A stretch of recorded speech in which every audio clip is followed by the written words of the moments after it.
26 mars 2026, peuple d'Afrique, recevez nos salutations comme d'habitude. Les chefs de l'armée ougandaise menacent d'entrer en guerre en faveur d'Israël. Parce que selon lui, si Israël venait d'être menacé de façon existentielle, cela l'oblige à entrer en guerre sans consulter son parlement d'abord. Sans consulter lui, chef de l'armée, il se prononce comme ça directement. C'est aussi un autre visage de l'Afrique, de cette Afrique, de cette élite africaine corrompue, qui ne comprend rien. Est-ce que l'Israël a besoin d'être menacé existentiellement jusqu'à faire appel à l'armée ougandaise? Je dois simplement rappeler à ces chefs d'état-major, et je ne sais pas s'ils comprennent réellement ce qui se passe au niveau international, mais Israël est une puissance nucléaire non déclarée selon plusieurs analystes. Et à quoi servent les armes nucléaires? C'est pour si jamais un pays est menacé de survie, même si son existence en question est menacée, en ce moment, le pays en question peut utiliser de telles choses. Mais est-ce que l'Iran aussi en dispose? Est-ce l'Ouganda qui veut secourir? Pompiers, est-ce que l'Ouganda a autant d'armes pour pouvoir entrer en guerre, qui s'apprête à entrer en guerre? Parce que cette déclaration du chef d'état-major de l'armée ougandaise correspond effectivement à une déclaration de guerre contre l'Iran. Est-ce que l'Ouganda a les moyens nécessaires pour faire la guerre contre l'Iran? Est-ce que l'Ouganda dispose des moyens nécessaires pour contrer les missiles iraniens? Moi, je ne sais pas de quoi les Africains se mêlent. Nous, on a tout en dit. Ce qui se passe en Europe ou bien au Moyen-Orient ou bien, je ne sais pas, en Amérique, que les Africains se limitent avec des trucs, des commentaires autres sur les réseaux sociaux. Mais vouloir jusqu'à prendre les armes, aller se battre là-bas, il va envoyer les enfants de qui? Est-ce que lui-même il va partir? Il n'ira pas. Est-ce que ses propres enfants vont partir? Il n'ira pas. Alors, qu'est-ce qui motive les chefs de l'armée ougandaise à tenir de tels propos? Parce qu'il est le fils du président Yoweri Museveni. C'est le fils de Museveni. Ah oui, c'est le fils de Museveni. C'est son père qui est le président. Et son père est à son combienième mandat? Il faudrait voir ça aussi. 6e mandat. Yoweri Museveni, on parle d'un 6e mandat. Et il faudrait aussi noter à partir de quand ils ont commencé à compter ces mandats. Sinon, Yoweri Museveni est au pouvoir. Museveni, depuis janvier 1986. Janvier 1986. Ça fait 40 ans qu'il est au pouvoir. 40 ans, il est au pouvoir. Et qui le mettait au pouvoir pendant 40 ans? Son fils dit vouloir aller faire la guerre pour ces gens. Parce que Museveni, on sait les candidats, on sait comment il est arrivé au pouvoir. Nous savons comment ils ont participé, voilà, à fragiliser non seulement Idi Amin Dada, mais surtout Milton Obote. Milton Obote, qui avait vraiment pris Museveni comme son bon petit. Mais ce que Milton Obote avait oublié, cet ancien président ougandais, qui fut d'ailleurs le premier ministre de l'Ouganda indépendant.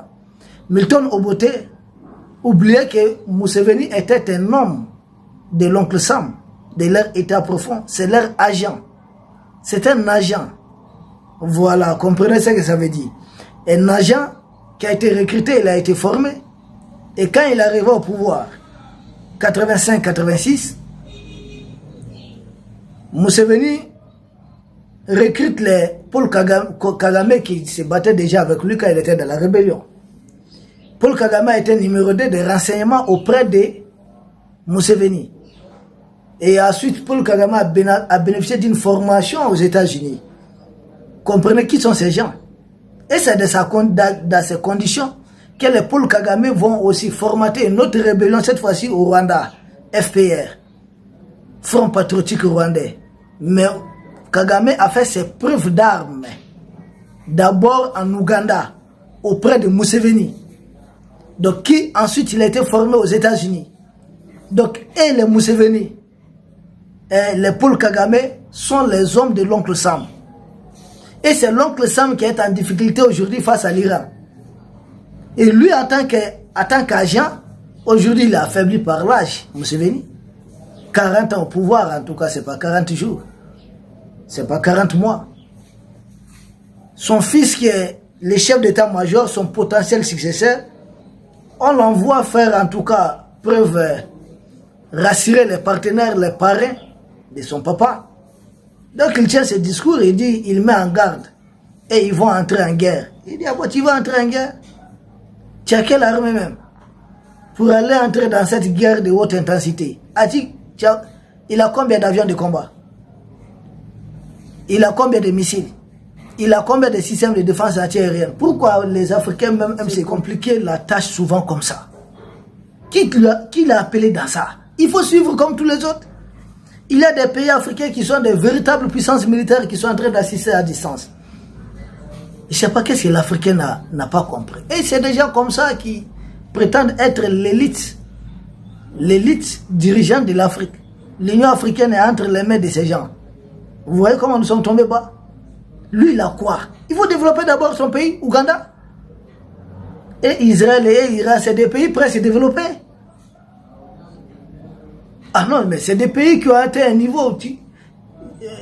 Israël, on n'en parle pas. Même l'Iran, vous allez sillonner la capitale iranienne. Presque tout est goudronné. Tout est correct. Toi en Ouganda, où tu manques encore presque de tout, c'est toi qui vas aller te mettre dans une guerre de géants. Si on t'envoie, selon le président Laurent Gbagbo, il faut savoir t'envoyer, mon frère. Tu le fais pourquoi? Tu es le plus religieux de tous les Africains, c'est ça? Cette histoire de religion n'a pas été du tout comprise par les Africains. Certains veulent même se substituer, je ne sais pas, à un prophète. Mais tous ces autres peuples-là cherchent les armes nucléaires et autres là, des vraies armes pour se protéger. Nous, à présent, on est à quel niveau? L'histoire de religion autre là, c'est pour l'au-delà, quand on ne sera plus de ce monde. On dit on aura cette récompense, nous serons au paradis. C'est individuel, la religion. Si tu y crois, vas-y. Celui qui ne croit pas aussi, qu'il continue son chemin. En tout cas, ça sera tranché après la mort, c'est ça qu'on nous dit. Que vous serez dans de bonnes conditions après la mort. C'est ce qui est dit, la religion. Chacun de nous y va, suivant sa croyance. Et lui, en lieu et place, il déclare la guerre. Mais si tel est le cas, à côté de lui, il y a un pays africain qui est vraiment religieux. Et ce pays à côté de lui, c'est la RD Congo. Là-bas, vous avez tellement des églises. Et il y a très peu de pays au monde qui ont autant d'églises que la RD Congo. Et il y a tellement d'églises. Plusieurs tendances. Ce pays est en guerre, ça fait, je dirais, plus de 30 ans maintenant. Ah ouais, plus de 30 ans. Guerre continue. Et cette guerre, l'Ouganda a sa part de responsabilité. Au moins, ce qui se passe entre l'Iran et Israël, l'Ouganda n'y est pour rien. Mais ce qui se passe en RD Congo, parce que quand les Zaïre à l'époque étaient envahis, on avait les armées rwandaises, ougandaises et d'autres armées de la sous-région qui avaient fait une coalition et on avait mis à la tête Laurent Désiré Kabila qui en réalité ne contrôle pas les troupes. C'est juste un révolutionnaire congolais, un lumumbiste qui n'est pas d'accord avec Mobutu. Donc on l'appelle, on dit bon, on va lever une armée à ton nom, c'est de la CIA. C'est de l'oncle Sam derrière. Je vous ai dit, Museveni, c'est l'homme, c'est leur homme. Et lui, il a fait former Paul Kagame. Ensuite, ils ont imposé Kagame à la tête du Rwanda. Et ensemble, ils ont formé une coalition maintenant pour envahir les Zaïre, l'actuel RD Congo. C'est ce qu'ils ont fait. Ils sont tous des agents. Et James Kabaré, qui a été chef d'état-major de l'armée congolaise, or c'est un citoyen rwandais. Ils ont eu à commettre tous ces dégâts. Bon, au lieu d'aller aider jusqu'au niveau d'Israël ou bien d'Iran, il peut juste aider les Congolais, où il y a eu des millions de morts. Des gens qui sont comme lui, qui ont la même peau comme lui. Ça ne lui dit rien. Il n'est pas prêt à aider les Congolais. On dirait, c'est que j'ai tout en dit. Quand les Africains meurent, ça ne dérange pas certains Africains. Les dirigeants africains s'en manquent. C'est 100 Africains, 1000, et même 10 000, 100 000, même 1 million d'Africains. Au Congo, on parle de plus de 5 millions. Il n'y a aucune guerre, depuis la fin de la Deuxième Guerre mondiale, jusqu'à présent, qui a fait autant de victimes que la guerre du Congo. Ça n'existe pas. Même la guerre du Vietnam n'a pas fait autant de victimes. Mais tout le monde s'alarme, s'apitoie sur ce qui s'est passé au niveau du Vietnam, d'accord. Mais ce qui se passe au niveau du Congo. Et le Congo est un pays frontalier de l'Ouganda.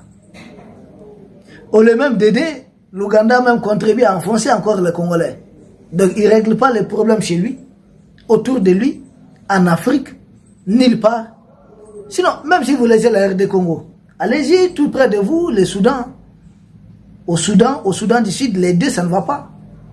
Au Soudan, entre les forces loyalistes et puis FSR, Soudan du Sud, entre Salva Kiir et puis Riek Machar, ça ne va pas. Tout ça sont les pays voisins de l'Ouganda. Il faut pacifier tous ces pays.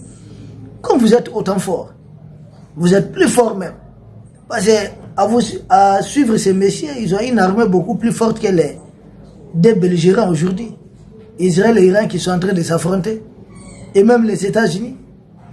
Donc c'est l'armée ougandaise qui est assez forte. Mais il y a tellement de guerres en Afrique qui menacent même l'existence de certains États africains. Ah oui, oui. L'existence de plusieurs États africains est menacée. Alors, faites quelque chose, intervenez, essayez d'aider ces pays africains qui sont en détresse. Mais le résultat, c'est non. Tant que ce sont les Africains qui meurent, qui tombent, ça ne dit rien. Ça ne dit rien au puissant chef d'état-major. Vous savez pourquoi il fait tout ça?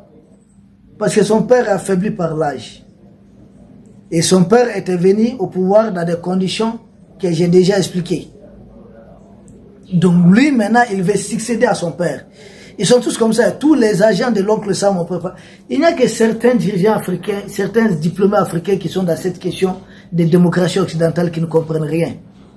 Si les impérialistes, leur intérêt passe par remplacer un fameux démocrate par un monarque, ils ne vont pas hésiter. Simple preuve, l'Iran, là, c'était une démocratie laïque avec Mossadegh.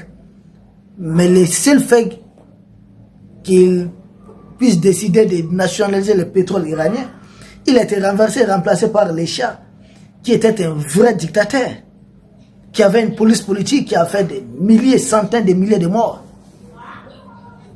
Ce chef d'état-major aussi veut succéder à son père. Et pour cela, il faut rassurer les partenaires.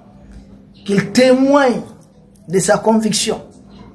Que s'il succède à son père un jour, il pourra, en cas de guerre, aider les impérialistes. Qu'il sera prêt à sacrifier les enfants ougandais. Montrer qu'il est vraiment un bon suiveur.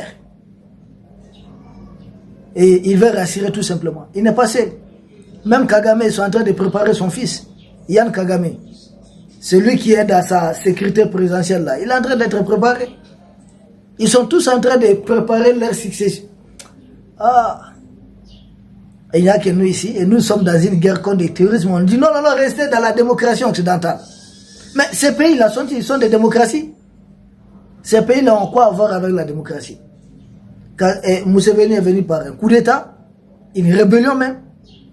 Et depuis cette rébellion, depuis, si je ne me trompe pas, le 29 janvier 1986, il est le président de l'Ouganda jusqu'à présent. 29 janvier 1986. Jusqu'à aujourd'hui, 26 mars 2026, il est toujours présent en exercice d'Ouganda.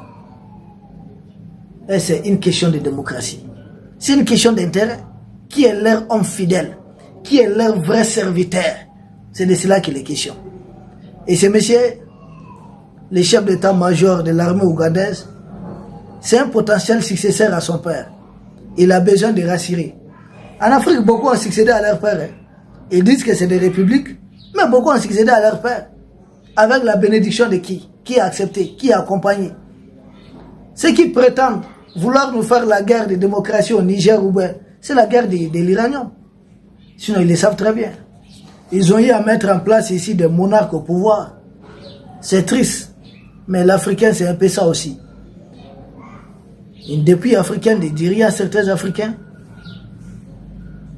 Des guerres en Afrique ne dit rien à certains Africains. Question de démocratie. Les maîtres impérialistes, ils s'en moquent. Tout ce qui compte, c'est leur intérêt. Bon. Peuple d'Afrique, c'est triste. Mais nous conseillons au chef d'état-major ougandais de tout faire pour finir avec les guerres d'abord à ses frontières. La cherté bien ordonnée commence par soi-même, c'est ce que leurs maîtres disent dans leurs proverbes. Nous autres Africains, nous avons une autre façon de voir ça. Nous vous remercions, peuple d'Afrique. Nous espérons vous retrouver très bientôt pour un autre sujet au sommet de l'actualité. Merci.